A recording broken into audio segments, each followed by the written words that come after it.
안녕하세요. 희망나무TV 이다경입니다. 여러분, 이 시간에는요, 여러분들의 건강운과 재물운을 높여주는 그런 물건들에 대해서 말씀을 드리려고 하는데요. 여러분들이 가장 질문이 많으셨던 수반이나 어항, 그리고 화분, 소금, 그리고 거울, 종, 이런 건 도대체 어디다가 두나요? 이런 말씀을 많이 하셨어요. 그리고 소금은 또 어떤 주기로 갈아줘야 되나요? 뭐 이런 질문들도 많으셨는데 제가 오늘은 그 질문에 대해서 전부 정리해서 말씀을 드리겠습니다. 그리고 또 하나는 여러분들 본명궁에 맞는 재질이 따로 있습니다. 목화 토금수별로 나한테 맞는 재질이 다 정해져 있거든요. 그 재질까지도 제가 전부 정리해서 말씀드리도록 하겠습니다. 여러분, 풍수 인테리어에 들어가는 소품은요, 여러분들에게도 맞아야 되고, 그 다음에 집안 구조에도 맞는 그런 물건을 잘 선택해서 그 물건을 제자리에 놨을 때 그게 조화를 잘 이루어져서 좋은 기운으로 집안을 딱 양의 기운으로 가꿔주는 거거든요. 만들어줘요, 그렇게. 그래서 그런 물건을 어떤 걸 어디에 놓으면 될지, 나한테 맞는 건 어떤 건지, 그거에 대해서 오늘 말씀을 좀 드리려고 하는데요. 첫 번째 물건은 물에 관련된 건데요. 요거는 이 물은 집안에 이렇게 기를 순환시켜요. 그래서 가족의 건강을 딱 책임지는 그런 물건이거든요. 그리고 또 한 물은 외부로부터 들어오는 나쁜 기운을 이렇게 막아주는 역할도 해요. 그렇기 때문에 이 물이 어떤 종류의 물을 놔야 되느냐, 그리고 그걸 어느 위치에 놔야 되느냐, 이게 중요하거든요. 그냥 집안에 뭐 거실 한가운데 물통 딱 갖다 놓으면 좋나요? 그게 아니에요. 자, 여러분들이 이렇게 예쁜 수반이나 이런 어항이나 아니면은 분수대 같은 걸 사오잖아요. 그런 거는 어디에 쓰냐면 우리가 이렇게 베란다나 아니면은 이렇게 거실 발코니 아니면 안방 발코니 같은 데 보면 딱 바깥을 봤을 때 예를 들어 좀 전봇대가 있어. 아니면 격각살이 있어. 격각살이란 뭐냐면 건물 모서리살을 말하거든요. 그런 모서리살이 있어. 아니면 저기에 되게 내 눈앞에 보이는 바위산이 있어. 이럴 경우에는 우리 집에 좀 나쁜 기운이 들어오겠구나라고 생각을 하시면 돼요.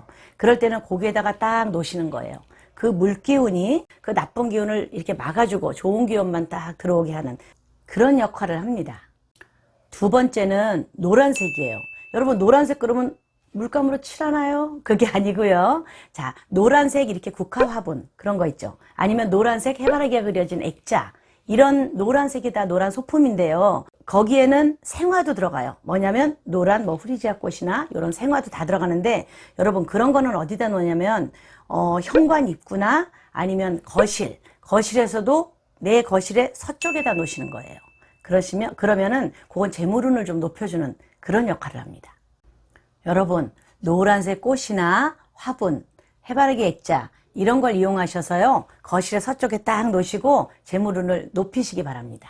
세 번째는 소금인데요. 제가 사실 소금 영상을 참 많이 찍었어요. 그런데도 끊임없이 오는 질문이 뭐냐면, 그거 몇 달에 한 번 갈아줘야 돼요? 평생 안 갈아도 되나요? 그리고 이거 어떻게 버리나요? 이거로 다시 김치 담아 먹어도 되나요? 질문이 너무 많아서 제가 오늘 딱 정리를 해드릴게요. 자, 소금 항아리는 내 본명궁에 맞는 색깔을 쓰시는 게 좋다고 했어요. 그쵸? 안 그럴 경우에 그냥 항아리를 쓰시면 돼요. 그래서 한 요 정도 되는, 지름 한 15cm 정도 되는 항아리를 사셔서 소금을 90%만 담으셔야 돼요. 가득 100% 담으면 소금의 기운이 돌질 않아요. 양의 기운이 돌질 않기 때문에 90%만 담아서 그걸 뚜껑을 딱 닫아서 위치에 두셔야 되는데, 자, 두시는 위치는 어디냐면 집안에 귀신이 들어오고 나가는 그런 위치가 있어요. 그런데 우리 집에 나쁜 귀신 말고 좋은 귀신만 들어와야 되잖아. 화목하고 생글생글 웃고 기분 좋은 그런 귀신만 들어와야 되잖아요. 그래서 그 입구가 남서쪽과 북동쪽이에요. 그 두 군데다 항아리를 놓으시면 돼요. 근데 그 항아리를 이렇게 높은 데 놓으시면 안 돼. 북동쪽에 냉장고가 있어. 냉장고 위에 놓으면 되나요? 그거 안 돼요. 땡. 아셨죠? 자, 냉장고가 있으면 그 옆에 놓으셔야 돼. 그래서 되도록 소금은 바닥에 놓으시면 되고, 혹시 바닥에 놓을 수 없을 경우에는 뭐 이런 책상 높이 정도까지는 괜찮아요. 그런데 높은 데 놓으시면 안 되고요. 그리고 또 하나, 이 소금을 갈아주시는 게 주기적으로 언제쯤 갈아주면 됩니다. 이런 건 없고요. 자, 소금을 이렇게 만져봐요. 한 달에 한 번씩 이렇게 만져봤을 때 소금 밑에 이렇게 간수가 빠져 있으면 안 돼. 간수가 뭔지 알죠? 물이 칠퍽되게 빠져 있으면 안 되는데, 그렇게 되면 그 소금을 싹 비우고 거기다 이제 항아리를 깨끗이 닦아서 말린 다음에 새 소금을 넣어서 또 그 자리에 놓으시면 되는 거예요. 그러면 이제 이 항아리에서 나온 소금은 어떻게 하나요? 김치 담아 먹는 거 아니고요. 네, 아셨죠? 그리고 이 소금은 물에 다 이렇게 푸세요. 물에 풀어서 우리 집에 하수구가 몇 개예요. 뭐 발코니에도 있고 화장실도 있고 싱크대도 있고 이렇게 있겠죠. 그 하수구 주변을 한번 쓱 이렇게 닦으면서 그 하수구로 내려보내세요. 그래서 우리 집에 나쁜 기운이 그 소금으로 싹 쓸려 내려가게 그렇게 해주시면 됩니다. 네 번째는 풍경이라 그러죠. 종. 그거에 대해서 질문도 굉장히 많았는데요. 여러분, 이 풍경은 이 소리가, 맑은 소리가 울리면서 그 소리가 우리 집안에 좋은 기운을 가지고 오는 거예요. 그래서 여러분들이 현관문 안에 달아요, 바깥에 달아요, 막 이런데 그건 바깥에 다시는 거예요. 누가 뛰어가면 어떻게 해요? 그러면요, 보시한다 생각하시고 또 하나 새로 사다 딱 갖다 붙여 놓으세요. 그러시면 돼요. 아셨죠? 그리고 이 풍경은 현관문 앞에도 달아두지만 이렇게 바람이 통하는 거실에 발코니 항상 바람이 부는 그런 집 있잖아요. 거기다 이렇게 풍경 하나 달아둬도 괜찮아요. 그러면 그 바람이 불 때마다 맑은 소리가 집 안으로 들어오면서 집안을 이렇게 맑은 양의 기운으로 바꿔줍니다. 아셨죠? 다섯 번째는 거울인데요. 여러분, 거울은 집안에 너무 큰 게 있으면 안 좋아요. 이제 커봐야 내 상반신을 비추는 정도가 가장 좋고, 조금 더 큰 게 현관에 있다라고 하면 한 무릎 그 위 정도만 비치는 게 가장 좋거든요. 그래서 우리가 현관을 이렇게 딱 바라봤을 때, 안에서 바깥에 현관문 쪽을 바라봤을 때 오른쪽에 거울이 있으면 건강과 재물은 요걸 다 챙기는 거기 때문에 한쪽만 부착을 하겠어요 라고 하면 오른쪽에 부착을 하시면 됩니다. 그리고 집안이나 이렇게 방 안에 있는 거울은 이렇게 좀 작은 거울이 좋고요. 그 다음에 거실이나 화장실 문 앞에는 거울을 다시면 안 돼요. 아셨죠? 그거는 우리한테 건강에 좀 나쁜 영향을 미치게 됩니다. 그 위치 자체가. 그래서 화장실 문 앞에 또 거실 한가운데 이런 데는 거울을 두시면 안 됩니다. 그리고 또 하나 거울에 대해서 자세하게 제가 영상 올린 게 있는데요. 그건 요 밑에 영상을 참고하시면 좀 더 자세히 아실 수가 있습니다. 마지막으로 시계도 많이 질문하셨는데요. 여러분, 시계는 우리 집에 이렇게 둥근 타원형이 좋습니다. 아니면 팔각형 모양이 좋은데 이 시계를 요즘은 이렇게 붙여놓는 이런 전자시계가 많잖아요. 벽에다, 그쵸? 근데 붙여놓는 전자시계 말고 우리가 약간 아날로그 세대로 돌아가도 괜찮아요.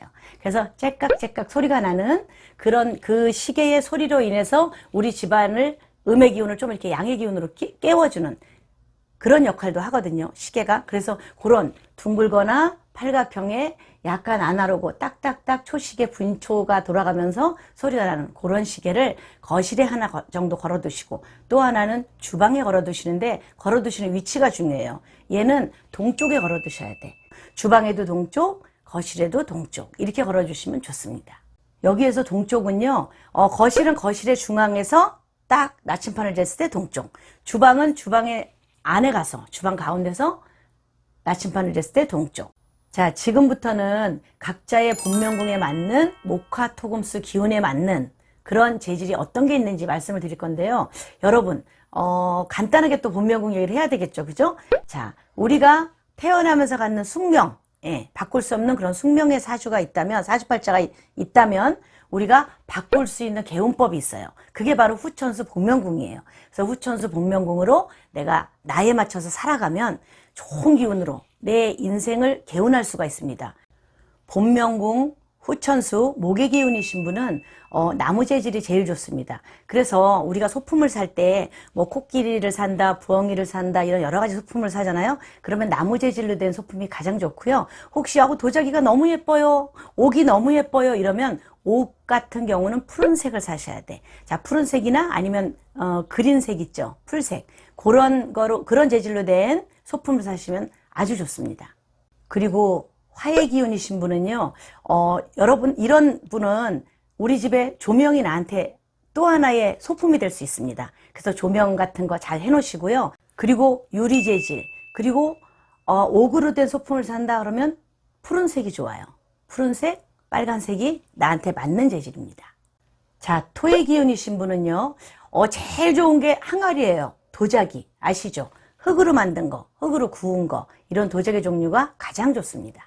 그리고 인테리어 소품을 선택하실 때요, 여러분들의 더 좋은 색상은 황토색 아니면 붉은색입니다. 나를 생해주는 붉은색, 그런 색으로 선택하시면 더 좋습니다.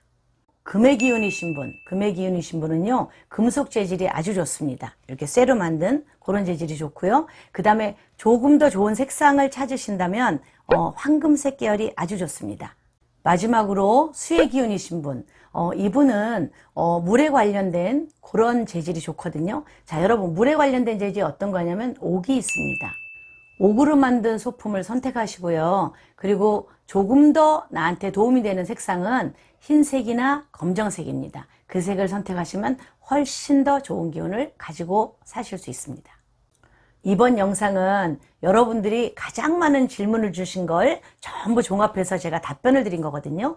여러분들이 댓글을 달아주시면요, 그걸 저희가 영상 제작하는데 많은 참고가 됩니다. 그래서 그걸 영상으로 제작해서 여러분들에게 답변을 드릴 수가 있거든요. 여러분들이 이런 댓글 달아도 되나? 이렇게 소극적으로 하지 마시고 아무 글이나 달아주세요. 아무 글이나. 그럼 저희가 그거 추려서 지금처럼 더 좋은 영상으로 여러분들에게 보답해 드리겠습니다. 이번 영상이 도움이 되셨으면 좋은 기운 같이 나누시는 공유 부탁드리겠습니다.